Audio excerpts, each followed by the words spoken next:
Students, देखिए आज हम बीएड सेकेंड ईयर जो कोर्स 8 है नॉलेज एंड कैरिकुलम, उसका क्वेश्चन है कि ज्ञान के विविध विशिष्ट पक्ष क्या है। इन विशिष्ट पक्षों के विविध स्रोतों की उदाहरण सहित व्याख्या करें। देखिए यहाँ पे हम भूमिका में देखेंगे, हम जानते हैं कि ज्ञान ही समस्त शिक्षा का आधार है। मतलब हम लोग के शिक्षा का आधार ज्ञान ही है। ज्ञान धन की तरह है, जितना एक मनुष्य को प्राप्त होता है वह उतना ही ज़्यादा पाने की इच्छा रहता है। ज्ञान जो है धन की तरह है, जैसे कि हम धन जितना ही मेरे पास प्राप्त रहता है उसे और पाने की इच्छा रहता है। उसी तरह ज्ञान जो है धन की तरह है, जितना एक मनुष्य को प्राप्त होता है वह उतना ही ज़्यादा पाने की इच्छा रखता है। ज्ञान ही वह बौद्धिक अनुभव है जो ज्ञानेंद्रियों द्वारा प्राप्त होता है। ज्ञान हमें प्राथमिक स्तर पर मतलब पहले ज्ञानेंद्रियों द्वारा ही प्राप्त होता है, जैसे आँख, कान, नाक, जीभ, त्वचा द्वारा। हम ये भी जानते हैं कि इस पृथ्वी पर मनुष्य ही एकमात्र ऐसा प्राणी है जो विचार, चिंतन, मनन, मंथन एवं अनुभव प्राप्त करने में समर्थ है, और इन्हीं मानसिक क्रियाओं के आधार पर मनुष्य नए तत्वों से अवगत होता है और ज्ञान प्राप्त करता है। ज्ञान को सूचनाओं का संग्रह कहा जाता है। मतलब जितना भी सूचना का कलेक्शन है, संग्रह है, उसे ज्ञान कहा जाता है, जो किसी वस्तु, परिस्थिति और अनुभव की समझ को विकसित करने में सहायक होते हैं। ज्ञान को संपूर्ण शिक्षा के आधार के रूप में देखा जाता है। ज्ञान को मतलब संपूर्ण शिक्षा के आधार के रूप में देखा जाता है। शिक्षा के विभिन्न उद्देश्यों में ज्ञान की प्राप्ति एक महत्वपूर्ण उद्देश्य माना जाता है।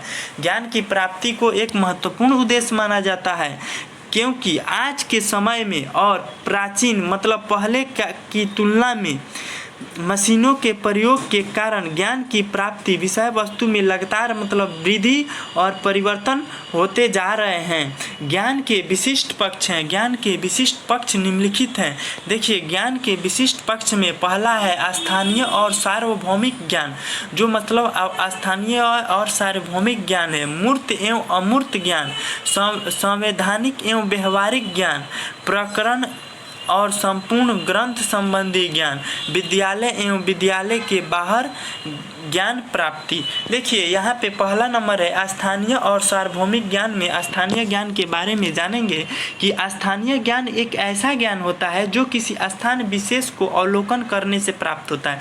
मतलब किसी स्थान पर अवलोकन करने से प्राप्त होता है। यह ज्ञान स्थानीय विशेषताओं तथा सूचनाओं पर आधारित होता है। स्थानीय विशेषता तथा सूचनाओं पर आधारित होता है। इस प्रकार के ज्ञान को समस्त स्थलों हेतु उपयोगी नहीं माना जाता है, क्योंकि स्थानीय ज्ञान को स्थानीय परिप्रेक्ष्य के संदर्भ में ही अच्छी प्रकार समझा जा सकता है। इस प्रकार के ज्ञान की विश्वसनीयता कम होती है। देखिए उदाहरण में स्थानीय इतिहास, राजनीतिक आंकड़े, सामाजिक मूल्य, स्थानीय परंपराएं, सांस्कृतिक, स्थानीय कानून का ज्ञान, स्थानीय भौतिक सामाजिक विशेषता, स्थानीय मानवीय तथा बौद्धिक विशेषता, स्थानीय ज्ञान। देखिए आइए अब हम जानेंगे कि सार्वभौमिक ज्ञान क्या है। सार्वभौमिक ज्ञान वह ज्ञान है जो किसी स्थान विशेष तक सीमित नहीं रहता है, बल्कि संपूर्ण समाज में व्यापक रूप से फैला होता है, समाज में चारों तरफ फैला होता है। इस प्रकार के ज्ञान का दायरा सार्वभौमिक ज्ञान कहते हैं। सार्वभौमिक ज्ञान का मतलब चारों ओर फैला हुआ हो, इसीलिए हर परिस्थिति में इस प्रकार के ज्ञान का प्रयोग किया जाता है। सार्वभौमिक ज्ञान की विश्वसनीयता स्तर अधिक होता है। क्यों? उदाहरण से हम समझेंगे कि प्राकृतिक विज्ञान जो है भौतिक या जीव विज्ञान के द्वारा अर्जित ज्ञान सार्वभौमिक ज्ञान की श्रेणी में आते हैं। जिस ज्ञान का प्रयोग विश्व के किसी भी क्षेत्र में किया जा सकता है, विश्व के किसी भी क्षेत्र में किया जा सकता है। 2 नंबर है मूर्त एवं अमूर्त ज्ञान। मूर्त ज्ञान में समझेंगे जो मतलब प्रत्यक्ष रूप से है उसे मूर्त ज्ञान कहते हैं। यहाँ पे समझेंगे मतलब मूर्त ज्ञान भौतिक जगत से संबंधित सूचनाओं और तथ्यों पर आधारित होता है। इस ज्ञान के अर्जन में हमारी इंद्रियों की महत्वपूर्ण भूमिका होती है। जो हमारी ज्ञानेंद्रियाँ है, आँख, कान, नाक, जीभ, त्वचा, इसकी महत्वपूर्ण भूमिका होती है। यह ज्ञान प्रत्यक्ष होता है, मतलब डायरेक्ट रूप से होता है। मूर्त ज्ञान को समझना और उसकी व्याख्या करना सरल होता है, क्योंकि ये हमारे प्रत्यक्ष रूप से दिखाई देता है। अमूर्त ज्ञान जो है, अमूर्त ज्ञान से आशय ऐसी वस्तु या प्रत्यय के ज्ञान से होता है जो किसी स्थान या समय विशेष में उपस्थित न होकर बल्कि एक विचार के रूप में हो। इस प्रकार के ज्ञान को केवल शब्दों से ही व्यक्त किया जा सकता है, जैसे नैतिकता, दया, ईमानदारी आदि। अमूर्त ज्ञान अप्रत्यक्ष होता है, मतलब इनडायरेक्ट होता है तथा जटिल होता है। मतलब यह उच्च मानसिक अवस्था में संभव होता है, मतलब प्राथमिक अवस्था में नहीं, उच्च मानसिक अवस्था में संभव होता है। 3 नंबर है संवैधानिक एवं व्यवहारिक ज्ञान। देखिए संवैधानिक ज्ञान के बारे में जानेंगे। औपचारिक परिवेश में, जो हमारी औपचारिक परिवेश में व्यवस्थित तथा मान्य तथ्यों और सूचनाओं पर आधारित ज्ञान संवैधानिक ज्ञान होता है। यह दूसरों के अनुभव का क्रमबद्ध संग्रह होता है। यह ज्ञान किसी भी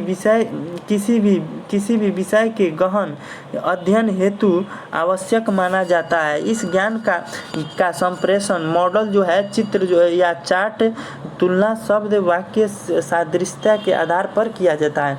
देखिए प्रायोगिक ज्ञान क्या है? संवैधानिक ज्ञान का प्रयोगात्मक पहलू प्रायोगिक ज्ञान कहलाता है। जो हमारा संवैधानिक ज्ञान है ना, उसका प्रयोगात्मक पहलू है प्रायोगिक ज्ञान कहलाता है।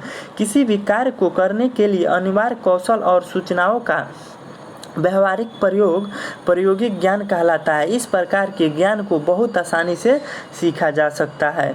देखिए प्रकरण और संपूर्ण ग्रंथ संबंधी ज्ञान क्या है? प्रकरण संबंधी ज्ञान को देखेंगे हम कि प्रकरण संबंधी ज्ञान उस ज्ञान को कहा जाता है जिसमें हम उस विषय के कुछ संप्रत्ययों का ज्ञान रखते हैं। उदाहरण के लिए मनोविज्ञान के क्षेत्र में केवल बुद्धि के ज्ञान को जानना प्रकरण संबंधित ज्ञान कहलाता है। संपूर्ण ग्रंथ संबंधित ज्ञान क्या है, आइए इसको हम समझेंगे। इसके अंतर्गत पुस्तकीय ज्ञान के प्रत्येक प्रकरण का पूरा ज्ञान रखा जाता है।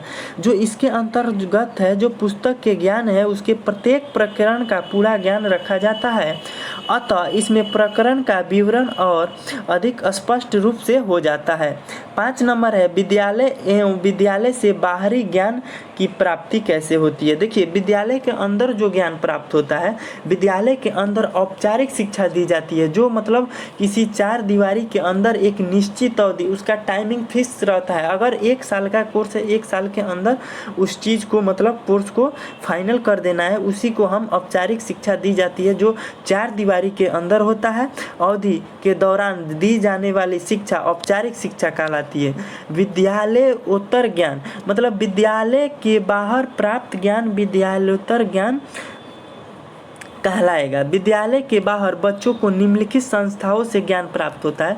जो भी मतलब कई इंस्टीट्यूट जो है, इंस्टीट्यूट से ज्ञान प्राप्त होता है, जैसे घर में मिलने वाला ज्ञान, पास पड़ोस में मिलने वाला ज्ञान, समुदाय तथा समाज में मिलने वाला ज्ञान आदि।